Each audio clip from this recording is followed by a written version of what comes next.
para completar o futuro de Capasso. Será no Vasco ou não? Falo também sobre cotas de televisão, tem as últimas do mercado, bastidores, finanças e muito mais.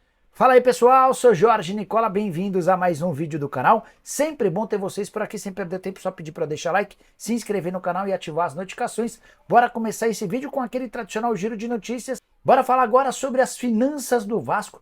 Quero te contar qual é a real situação do clube. E isso é importante para que você entenda um pouquinho do cenário assumido pelo Pedrinho assim que a SAF foi embora. Quando a 777 perde o poder no Vasco, o clube tinha mais de 51 milhões de reais em dívidas vencidas com outros clubes. Não é que eram prestações que ainda estavam por vencer. Eram dívidas que já deveriam ter sido pagas e estavam em aberto. Além desses 51 milhões, a 777 também deixou mais de 5 milhões e meio de reais em dívidas vencidas com atletas do atual elenco, causando enormes dificuldades no dia a dia. Para piorar, os 270 milhões de reais que tinham como prazo de depósito da 777 nas contas do Vasco, o prazo final de setembro, não foram pagos na temporada passada. Então, assumindo uma série de problemas, o Pedrinho precisou gerar novas receitas. É por isso que há enorme dificuldade na contratação de jogadores de nome. O clube passa por um momento financeiro drástico, pesado, muito ruim, e torce para que exista logo uma proposta para compra da SAF, desde que com um investidor disposto a colocar dinheiro e que conheça de futebol. Zagueiros. O Vasco já tem 2 zagueiros fechados, o Oliveira e também o Lucas Freitas. O Maurício Lemos está em vias de ser anunciado, já confirmou a chegada do goleiro Daniel Fuzetto e também do volante Tietê.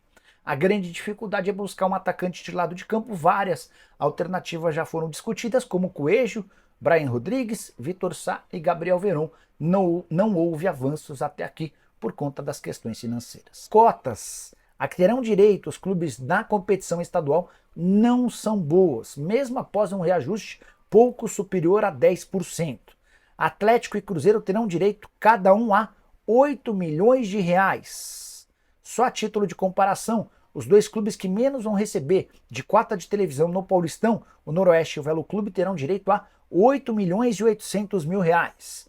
E se o caso já é ruim para Cruzeiro e Atlético, para os demais times mineiros a situação é ainda mais dramática.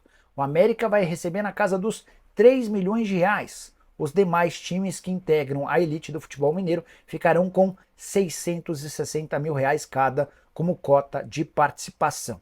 Houve um reajuste, contei, de pouco mais de 10%. Por exemplo, o Cruzeiro e o Atlético faturavam 7 milhões de reais no ano passado, o América faturava 2 milhões e meio de reais. Vale a lembrança também de que o Campeonato Mineiro nesse ano terá transmissão da TV Globo, do Sport TV e do Pay-Per-View, mas não serão todos os jogos transmitidos. O Premier, o Pay-Per-View da Globo, promete passar todas as partidas do América, do Cruzeiro e do Galo, além de todos os jogos do mata-mata. Mas a primeira fase vai ter alguns jogos no escuro, especialmente aqueles que não tiverem a presença dos 3 grandes. Só para arrematar e para você tirar um balanço geral de como é que anda o pagamento das cotas dos estaduais. Em São Paulo, contei para vocês o valor mínimo a que terão direito os clubes, 8 milhões e 800 mil. O valor máximo de 44 milhões de reais é quanto São Paulo, o Palmeiras, o Corinthians e o Santos receberão cada um. No Rio de Janeiro, Botafogo e Fluminense recebem 17 milhões, o Flamengo 22 milhões e o Vasco é o que menos fatura com 11 milhões de reais. O Atlético Mineiro entrou na briga por Coelho, atacante que pertence ao Atlético Paranaense. O interesse do Galo nesse jogador é anterior à chegada do Cuca, mas como o Atlético tinha outros nomes de mais peso e não conseguiu avançar, o Coelho passa a ser alternativa atleticana. Preciso responder agora se Capasso fica ou não no Vasco para 2025. Essa pergunta me foi feita em um dos programas aqui do canal do Nicola no YouTube.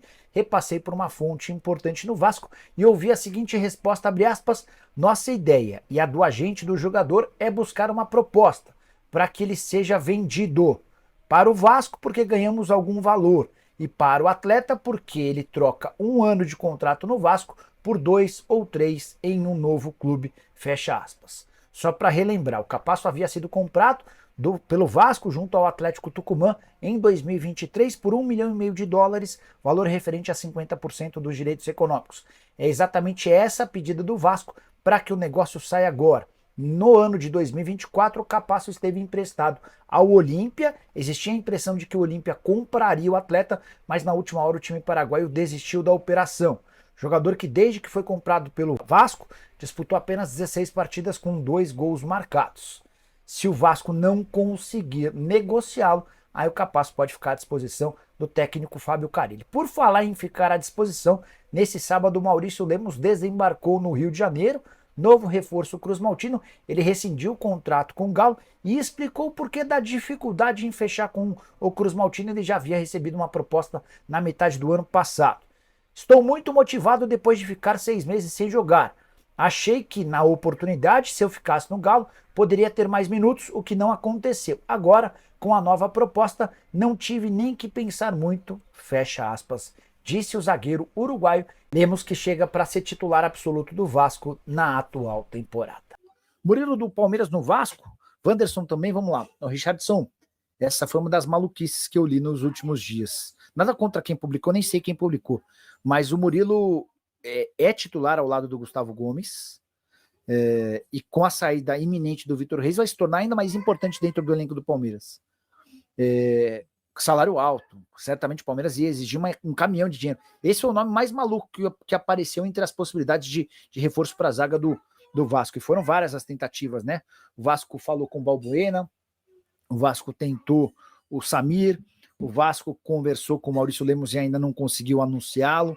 Enfim, esse é o nome que dá para a gente descartar. Sobre o Wanderson, existiu um interesse do Vasco no Wanderson. O Vasco chegou a conversar com o staff do jogador e também com o Internacional, mas a ideia do Roger Machado é manter o Wanderson, tá? E essa busca por ponta no Vasco é ainda mais complicada do que por zagueiro. O Vasco tentou o Coelho, está praticamente descartado, o Atlético está pedindo muito dinheiro. O Vasco tentou o Vitor Sá, mas o Vitor Sá está titular, está jogando lá na Rússia, também vai ficar por lá. O Vasco sondou o Gabriel Veron, o Porto pediu 10 milhões de euros. Enfim, não está fácil, até porque eu já contei para vocês, a atual administração do Vasco assumiu o clube em baita crise financeira. Ficamos por aqui com o giro de notícias no Central do Vasco para vocês, trazendo as informações do Vasco da Gama atualizadas. Se você curtiu o vídeo, deixa o like no vídeo, se inscreve no canal, se ainda não for inscrito, ative o sininho de notificações e compartilhe o vídeo com mais amigos vascaínos.